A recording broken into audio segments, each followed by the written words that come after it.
I never liked April Fool's Day. I'm not the kind of man who finds joy in fake spider pranks or plastic wrap on toilet seats. I wake up, go to work, come home, and pay bills. That's my life. Simple.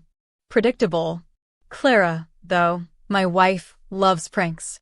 She's the type to put salt in my coffee or switch the sugar with flour just to watch me spit out a mouthful of bitter sludge. She thinks it's hilarious. I think it's exhausting. But I tolerated it, just like I tolerated a lot of things in our marriage. This year was no different, or so I thought. It was April 1st. I woke up, yawned, and shuffled into the kitchen, half expecting to find something ridiculous waiting for me. Maybe ketchup in the toothpaste tube or a fake cockroach in my cereal box. Instead, there was a plain white envelope on the kitchen table, marked in bold, official-looking letters. Confidential, DNA test results. I blinked. Clara. I called out. If you have watched this far, I say thank you. Now, the next thing to do is to hit the subscribe button and turn on the notification bell. Now sit back and watch as the story unfolds. She popped her head out from the hallway, a mischievous smile already spreading across her face. Morning, babe. I held up the envelope. What's this? Her grin widened.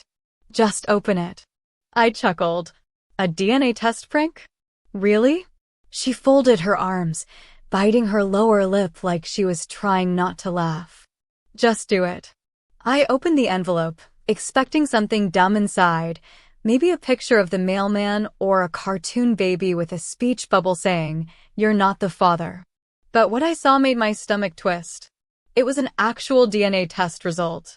It looked official, letterhead, barcodes, the whole thing.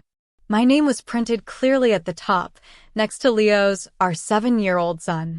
Then my eyes landed on the line that shattered me. Probability of paternity, 0%.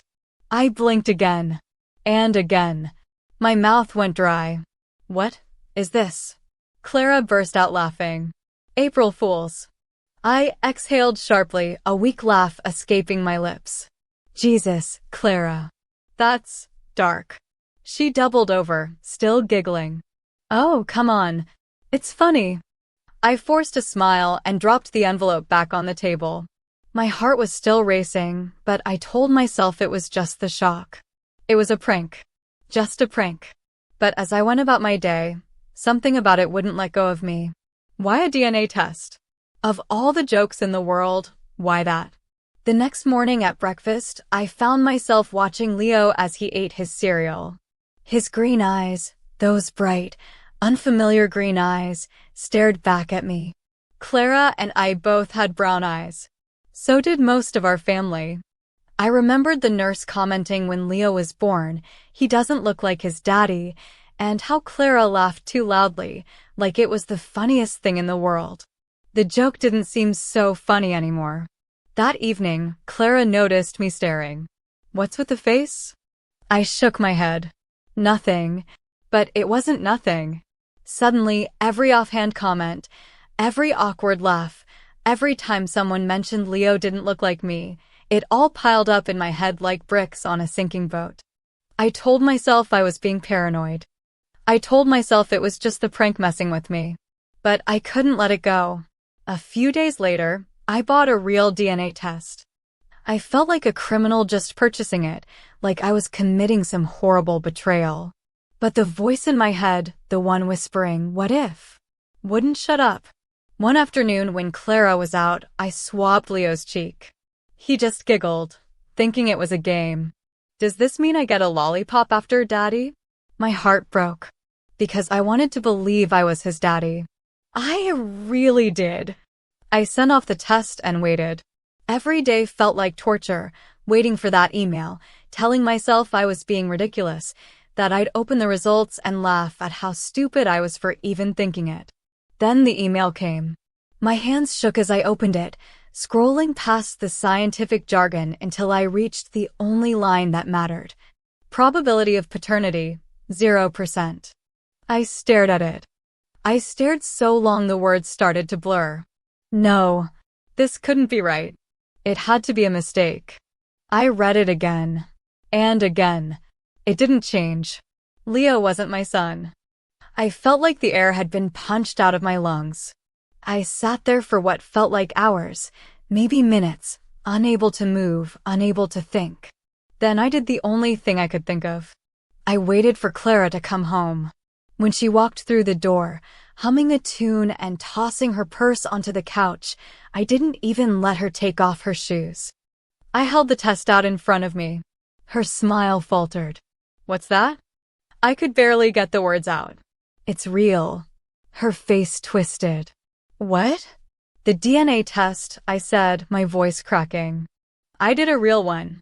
She blinked. "You what?" I stepped closer, my hands still shaking. "Leo isn't mine." For a moment, just a brief one, I saw something flicker across her face, guilt, panic, something, but it disappeared almost as quickly as it came. Then her expression hardened. "Oh my God," she muttered, rolling her eyes. "You actually checked?" I stared at her. "Of course I checked." She shook her head. "It was a prank. You weren't supposed to actually take it seriously." I couldn't believe what I was hearing. "A prank?" "Clara, this says Leo isn't my son." She crossed her arms. "So what?" "You're still his dad." I felt the floor tilt under me. "That's not the point."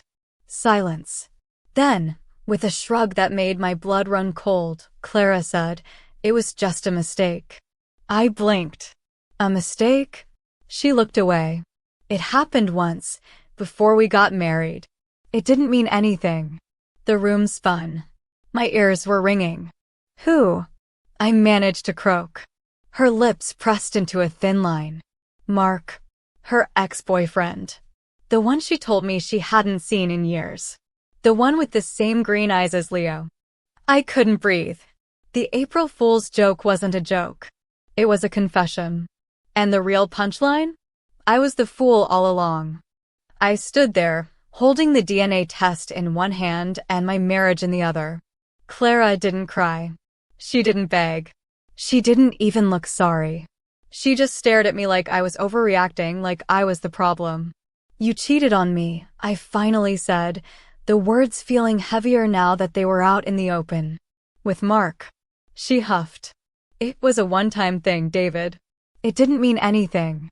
I let out a dry laugh, the kind you give when you've run out of tears and all that's left is disbelief. It meant something to me.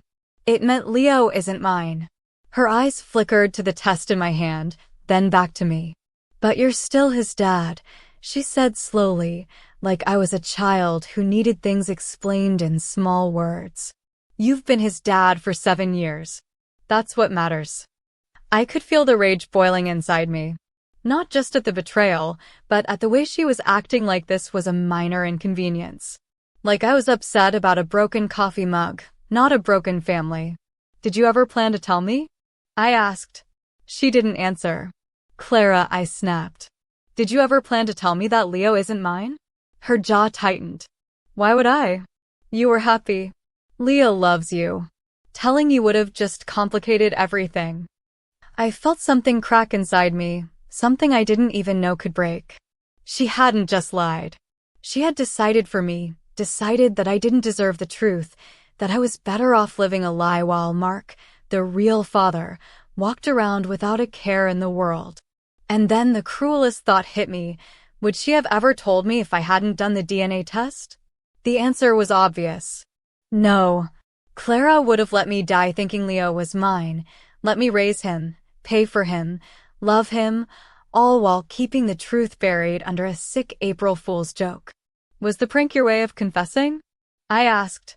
She blinked, caught off guard. "What?" "The DNA test prank," I said, my voice steady now. "Was that your way of telling me without actually having to tell me?" Clara's face twisted into something ugly. "Don't be ridiculous. It was just a joke." Just a joke. I stared at the woman I thought I knew, the woman I had married, the mother of the boy I thought was my son, and realized I didn't recognize her anymore. The next morning, I called a lawyer. I didn't know much about family law, but I knew one thing: I wasn't about to pay child support for a kid that wasn't mine. The lawyer's office smelled like old books and stale coffee. She was a middle-aged woman with sharp glasses and a sharper tongue. After I explained everything, she gave me a look, the kind that said, "Oh, you poor, clueless idiot." "Mr. Collins," she said, tapping a pen against her desk. "Your name is on Leo's birth certificate, correct?" I swallowed hard. "Yes," she sighed. "Legally, you're his father, regardless of the DNA results." My heart sank. But he's not mine." She adjusted her glasses. "I understand that. But the law sees you as Leo's dad because you've acted as his father for 7 years. If you divorce Clara, there's a very high chance you'll still be obligated to pay child support." I felt like the walls were closing in. "So, I'm just supposed to keep paying for a kid that isn't mine?" She gave a sympathetic smile, the kind you give someone who just found out the world isn't fair. "Unless you fight it in court. But even then, it's an uphill battle." I left her office feeling like a man who had just been mugged, except the thief hadn't taken my wallet. They'd taken my entire life. When I got home, Clara was sitting on the couch, scrolling through her phone like nothing had happened. I stood in the doorway for a moment, just watching her, wondering how she could be so calm when my entire world was on fire. "I talked to a lawyer," I said. She didn't look up. "Oh," she said, "I'm still legally Leo's father." Clara finally met my eyes. "See," she said softly. "That's what I was trying to tell you. This doesn't have to change anything." I felt something dark creep into my voice. "It changes everything, Clara." She flinched at the venom in my words. "Leo still loves you. He thinks you're his dad." I swallowed the lump in my throat. "But I'm not his dad." Her eyes welled up. "David, you're the only father he's ever known." And there it was, the cruelest part of all this. I loved Leo. He wasn't just some kid to me, he was my kid. I'd taught him how to ride a bike, kissed his scrapes, read him bedtime stories. But now, every memory felt like a lie. Every hug, every "I love you, Daddy," every moment, all of it tainted by the fact that I wasn't his biological father.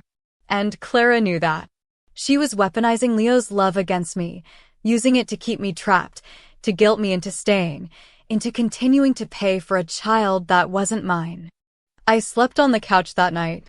Not because I was angry, but because I couldn't stand to lie next to a woman who had lied to me for 7 years.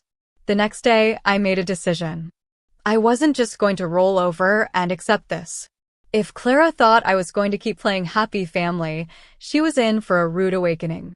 Because the joke was over. And I wasn't laughing anymore. What do you think of this story? Do you think I overreacted? What would you if this happened to you?